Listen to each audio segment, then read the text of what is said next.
Then there's the article about Koreans versus African Americans. And what's really interesting about this article is that it takes, again, a close look at how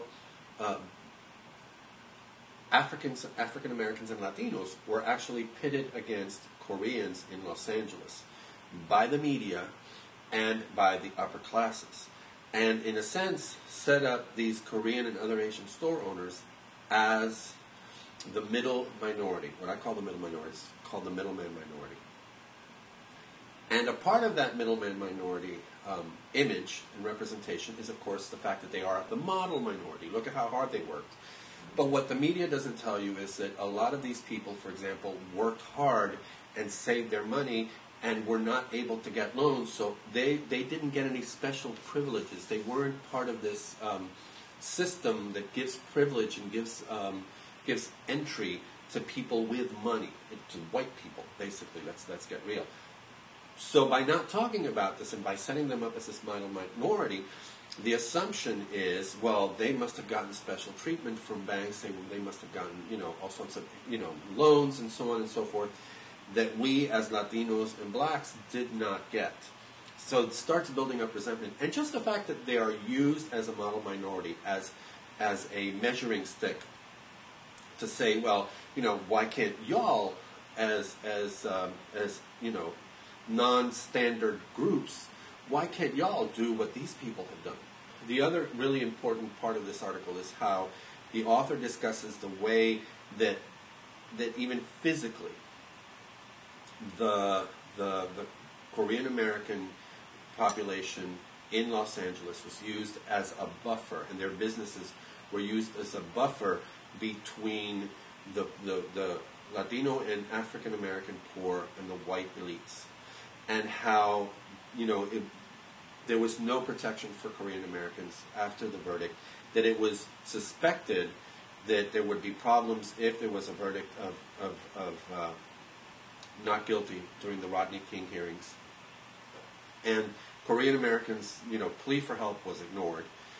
And the areas that were immediately protected were, surprise, the wealthy areas where whites live and own property. And Koreans had to arm themselves and help themselves.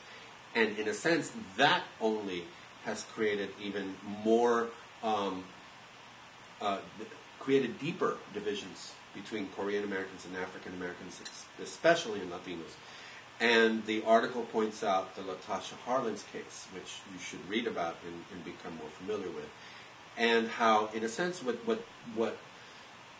what happens is that these two groups are pitted against each other, or these two groups being the Latino and African American as opposed to the Korean Americans, are pitted against each other.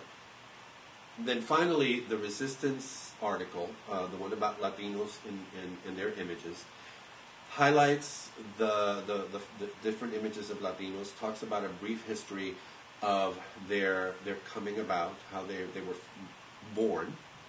And then it also talks about, very interestingly, how some filmmakers and performers have resisted these images. And the one that I find most interesting is the example of Jennifer Lopez in Anaconda, and how she, in a sense, becomes, in that film, she portrays this very strong woman who's also a medical doctor. I haven't seen the film. And who becomes sort of a Sigourney Weaver type character in the film Alien, where she takes control of the situation.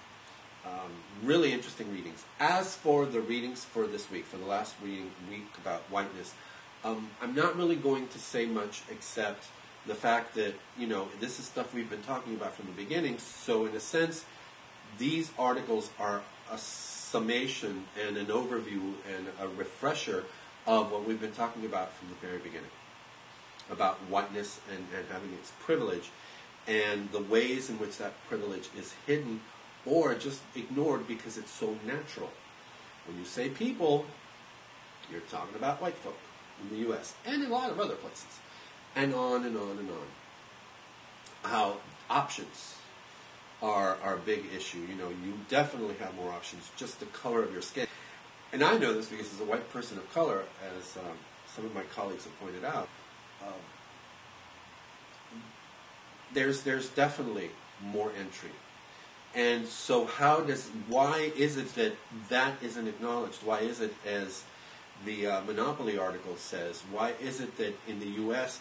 we do not acknowledge the fact that there are class differences? Why is it that in the U.S. everybody thinks they're middle class? What is the American myth? Okay, think about that. Anyway, that's it, y'all. Have a good one.